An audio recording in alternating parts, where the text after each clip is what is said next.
सुरैया से जमीन पर आसमाने हमको दे मार। तो खाली अस्सलाम वालेकुम, मेरा नाम डॉक्टर खालिद बिन आमिर है और हम अभी इंटर्न डॉक्टर हैं कैलकाटा नेशनल मेडिकल कॉलेज में। सबसे पहले एक सवाल का जवाब चाहिए हमको, कौन कौन यहाँ रील दिखता है? जल्दी सब हाथ उठाए, सब जो रील दिखता है भाई। क्योंकि सिंपल सा बात है, अभी एक सर इतना चेस्ट खींच दिए, उसके बाद मुबश्शिर भाई पूछे कि 4 पॉइंट बता दो क्या क्या बोले सर। सबको मुंह देख रहा है, किसी को याद नहीं है। एक स्टूडेंट के लाइफ में सबसे इंपॉर्टेंट चीज एक चीज होता है, अटेंशन। आपका अटेंशन स्पैन, हम लोग का रील आप अकेले नहीं, हम भी देखते हैं बात नहीं। सबका अटेंशन स्पैन किसके बराबर हो गया? गोल्ड फिश के बराबर। 30 सेकंड के ऊपर कोई फोकस नहीं कर सकता है। अभी मेरा बात खत्म हो फिर बोलेगा बात करते अपना आराम से, है ना? तो सबसे इंपॉर्टेंट चीज जो हमको अभी रियलाइज हो पीछे बैठे बैठे, बैक बेंचर रहने के बावजूद, कि आपको अटेंशन स्पैन बहुत जरूरी है। ठीक है, हम बहुत लंबा स्पीच लिख के रहे थे कि ये बताएंगे बच्चों को, ये बताएंगे, ये बताएंगे, ये बताएंगे, पर हमको लगता है कि हमको शॉर्ट कर देना चाहिए, कि उनको घर जाके याद रहे। ठीक है, तो शॉर्ट बताएंगे, पूरा बताएं। तुम लोग को याद रहना चाहिए घर में। ज्यादा स्पीच देने का मेरा फायदा नहीं है, बात है कि आपका इंपैक्ट आपकी जिंदगी में कितना होगा। ठीक है, अच्छा 3-4 पॉइंट ही बोले कि ज्यादा तुमको याद रहेगा नहीं वैसे भी। तो सबसे पहले पढ़ना है। ठीक है, पढ़ना क्यों है? जल्दी, क्यों पढ़ना है भाई? गोल अचीव कर पाए। ठीक है, और जल्दी फास्ट सोचो, जल्दी जल्दी सक्सेसफुल बनना। चलो ठीक है, सक्सेसफुल का मतलब क्या होता है? जैसे भाई बोल दिए, चलो काम कंप्लीट हो गया कि जब पढ़ना क्यों है? सक्सेसफुल होने के लिए, है ना? अब सक्सेस का डेफिनेशन सबके लिए अलग अलग होता है। किसी का सक्सेस का डेफिनेशन है कि हम बहुत ज्यादा पैसा कमाएं, किसी का सक्सेस का डेफिनेशन है कि हम कौम के लिए मदद कर पाए, किसी का सक्सेस का डेफिनेशन है मेरा बाप खुश रहे, हम भी खुश है। ठीक है, तो इसलिए हमको पढ़ना है। सबका वाई जो होता है कि हमको क्यों पढ़ना है, is the most important thing you need to find for yourself. ठीक है, हमको क्यों पढ़ना है, उसके बाद हम लोग आएंगे कैसे पढ़ना है। ठीक है, कैसे पढ़ने के ऊपर बहुत लंबा स्पीच हम दिखा था, पर 2 पॉइंट बोलेंगे बस। एक कि हम जो भी पढ़ रहे हैं उस पर बैठ के ध्यान लगा के पढ़ना है। ऐसा नहीं है यहाँ पढ़ाई कर रहे हैं या रील चल रहा है, यहाँ पढ़ाई कर रहे हैं या रील चल रहा है, ये चीज नहीं करो प्लीज। पढ़ना है, हम आधा घंटा पढ़ेंगे, दिल लगा के पढ़ेंगे, और अगर नहीं पढ़ना तो 1 घंटा रील देखेंगे, आराम से रील देखेंगे। समझ में आया? तभी जाके जो पढ़ रहे हैं, हम 12 घंटा पढ़ रहे हैं, 10 घंटा पढ़ रहे हैं, उसका इंपैक्ट सही से नहीं आ पा रहा है तो कोई फायदा नहीं पढ़ के। ठीक है, एक वो फोकस के साथ पढ़ाई करना है, focused long sitting hours. Secondly जो मोस्ट इंपॉर्टेंट चीज है, एक्टिव रिकॉल, या कोशिश करना है कि जो हम पढ़ा है वो दूसरा को पढ़ा पाए। अगर कोई टॉपिक है जो हम तुमको समझा दे रहे हैं, तुम इतना केपेबल होना चाहिए कि तुम्हारे बगल वाला जो दोस्त है या तुम्हारे कोई भी जो दोस्त है उसको तुम समझा पाओ। जो तुम पढ़े, जैसे हम पढ़ा आज 8, सर अभी पढ़ा के तुम लोग को एआई का बताए, कोई भी बता पाएगा कितना पॉइंट सर बताए? 2-4 पॉइंट ही। क्यों नहीं बता पाएगा? क्योंकि तुम लोग ध्यान से सुना ही नहीं है कि क्या बोले सर। समझा? अगर फोकस से सुनेगा, और हम अगर बोलते, सर पहले बोलते कि तुम लोग का एंड में एग्जाम होगा, तो सब कोई गौर से सुनता। अच्छा तो सर ये बात बोले, ये बात भी बोले, ये बात भी बोले। हम लोग को पढ़ना, अब एग्जाम स्टडीज के लिए करना है, एग्जाम पास करने के लिए। तो एग्जाम पास करने के लिए जो भी हम लोग पढ़ाई कर रहे हैं उसमें ये रहना चाहिए कि जो ये सवाल हमने टॉपिक पढ़ा उससे क्या सवाल आएगा। ठीक है, इस तरह करके पढ़ना है। ये हो गया पढ़ाई का बात खत्म। दूसरा आता है हॉबीज। ठीक है, स्टूडेंट लाइफ जो अभी तुम लोग का है क्लास 12 तक, फिर बैक बेंचर शुरू हुई है, कोई बात नहीं। ठीक है, स्टूडेंट लाइफ जो है, ठीक है, is one of the best moment of your life. इसके बाद अभी तुमको खाली पढ़ना है, उसके बाद मौज मस्ती का कोई बात नहीं है।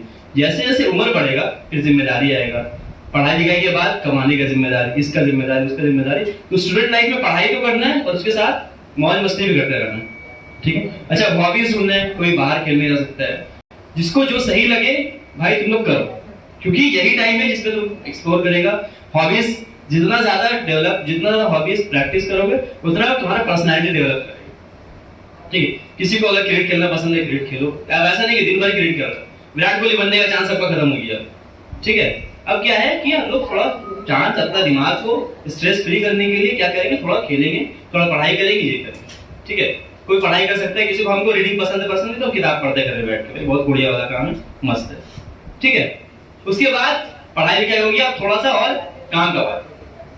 2 चीज स्टूडेंट की जिंदगी में और भी इंपॉर्टेंट है, कि टाइम मैनेजमेंट, कि हम दिन में सुबह उठे, स्कूल गए, स्कूल से क्या किया, पढ़ाई किया कि नहीं किया, जो दिन का उसका सही इस्तेमाल किया कि नहीं किया। ठीक है, और क्या पॉइंट हम भी भूल जाते भाई। अच्छा अभी तक क्या बात बोले, पहला बात क्या किसने बोली थी? जल्दी एजुकेशन दूसरा बात चलो सुन रहा गुड, वेरी गुड भाई, आई एम हैप्पी। ठीक है, अच्छा दो चीज, एक चीज बोल दिया क्या, टाइम मैनेजमेंट, और दूसरा होता है टीम वर्क। तुम्हारा दोस्त लोग जो है वही तुम्हारा पर्सनालिटी का 40% कंट्रीब्यूट करता है। जैसा दोस्त लोग है इंसान थोड़ा थोड़ा वैसा ही होता है। अगर बहुत लाजवाब दोस्त है तो लाजवाब बनो, अगर बेकार दोस्त है तो बेकार बनोगे, इसमें कोई शक नहीं है। ठीक है, बहुत सारा आदमी लोग ऐसा होता है इसका फ्रेंड सर्कल बहुत पॉजिटिव होता है, बहुत अच्छा होता है, वो लोग भी तरक्की करेगा। अच्छा मेरा दोस्त भी ये कर रहा है तो हम भी ये करेंगे। कोशिश करना आपको नेगेटिव इन्फ्लुएंस जितना होता है उससे अवॉइड करिए। जो दोस्त लोग गुटखा खाता है, सुट्टा खाता है, लोग से दूर रहिए। ठीक है, सिंपल सा बात। अच्छा लास्ट फाइनल, क्या क्या घर लेके जाना है? सबसे पहले ए फॉर एटीट्यूड। जो स्टूडेंट है उसका पॉजिटिव एटीट्यूड रखना जिंदगी के जिंदगी के पर्सपेक्टिव में बहुत इंपॉर्टेंट है कि आपका एटीट्यूड पॉजिटिव होना चाहिए। एज अ स्टूडेंट आप कुछ भी, जैसे एग्जाम हुआ, नीट का एग्जाम हुआ, पेपर कैंसिल हो गया, लीक हो गया, उसके बाद फिर एग्जाम देना पड़ रहा है। तो अगर कोई बच्चा ऐसा सोच रहा है कि भाई फिर से इतना पढ़ के क्या करेगा, इतना पढ़ा, 2 साल पढ़ा, फिर पेपर लीक हो जा रहा है, फिर नेगेटिव डिप्रेशन, ये सब उससे अच्छा है आप एक पॉजिटिव एटीट्यूड रखना। चलो एक बार एग्जाम खराब हुआ, दूसरा बार मौका मिला उसको इंप्रूव करने का। ठीक है, एक वो positive attitude. B for behaviour. आपको बिहेवियर अपना अच्छा रखना है। बहुत ज्यादा पढ़ लिया, बहुत करोड़पति आदमी, पर किसी के साथ इंटरैक्ट करने का आपका तरीका अच्छा नहीं है, तो आपको अच्छा तरीका से इंसान याद ही रखेगा। इन द एंड हम लोग जो रह जाते हैं वो मेमोरीज है। ठीक है, तो हम लोग ए से रस के, ए से, बी से, सी से आते हैं कॉन्फिडेंस। कहीं भी जाओ कॉन्फिडेंस में रहो। किसी को नहीं पता हम कैसे इंसान हैं, पर कॉन्फिडेंटली अगर कोई बात बोलोगे तो चलो ठीक है। कॉन्फिडेंटली और करेक्ट दो चीज। ठीक है, कॉन्फिडेंस के साथ और करेक्ट बात बोलना है।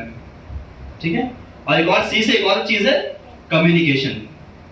हम बहुत जानते हैं, हम बहुत किताब पढ़ रहे हैं, बहुत ज्ञान अर्जित कर लिए हैं, पर आपको भी ये बात बता नहीं पा रहे हैं तो कोई फायदा नहीं है उसमें। ठीक है, किसी भी चीज आदमी को और अच्छा से आप बात अपना कन्वे कर पा रहे हैं, वो बहुत बड़ा एक स्किल है। एज स्टूडेंट लाइफ में प्रैक्टिस करो, डिबेट में जाओ, क्विज करो, जो करना करो, पर कम्युनिकेशन स्किल डेवलप करो। अगर अपने दिल का बात तुम अपने घर वालों को नहीं बता पा रहे, अपने दोस्त को नहीं बता पा रहे, तो इसको बता। ठीक है, क्या क्या हुआ अभी तक? A for, B for, C for, और डी फॉर आता है डिसिप्लिन। ठीक है, एक पोटेंशियल एनर्जी को काइनेटिक एनर्जी में कन्वर्ट करने के लिए आपको चाहिए डिसिप्लिन। ठीक है, जो भी हम पढ़ने के लिए बैठा, ठीक है, हम पढ़ने बैठे, 2 मिनट बैठे, फिर उठ के चले गए खाना खाने, फिर मम्मी बुला ली, फिर ये काम कर रहे हैं। जो भी काम करना है आपको फोकस के साथ, डिसिप्लिन के साथ करना है। ठीक है, अब देखो डी के साथ एक और आता है डिटर्मिनेशन, कि जो भी मेरा गोल है, जैसे कौन बोला था, पीछे से कोई बोला था गोल। अगर जिंदगी में हमको गोल अचीव करना है तो क्या करना है? हमको डिटरमाइंड होके कि हमको यदि अचीव करना है, इसके लिए हमको हार्डवर्क करते रहना पड़ेगा। ठीक है, क्या क्या हो गया? Attitude,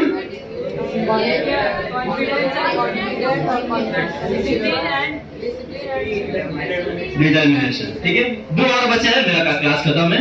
E for empathy.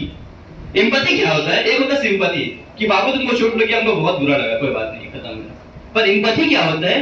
Feeling how a person is going through. किसी को चोट लगा तो आपको भी उसके लिए एहसास हो कि उसको बुरा लग रहा है, इसको बोलते हैं एम्पैथी। ठीक है, जिंदगी में बहुत सारा मौका ऐसा आएगा कि इंसान को लगेगा चलो ठीक है, बहुत सारा हम लोग दुख देख लिया, पर उसका जो दुख फील कर पाएगा वो एक बहुत बड़ा एट्रीब्यूट होता है। और लास्ट में आता है फेथ। ठीक है, आपका ईमान कितना स्ट्रांग है, आपका ईमान आपको सही तरह गाइड कर पा रहा है, नहीं कर पा रहा है, वही डिटरमाइन करेगा आपका सक्सेस। ठीक है, इतने स्टूडेंट लाइफ में इतना ही बात बोलना था जो लोग घर जाके याद रहेगा।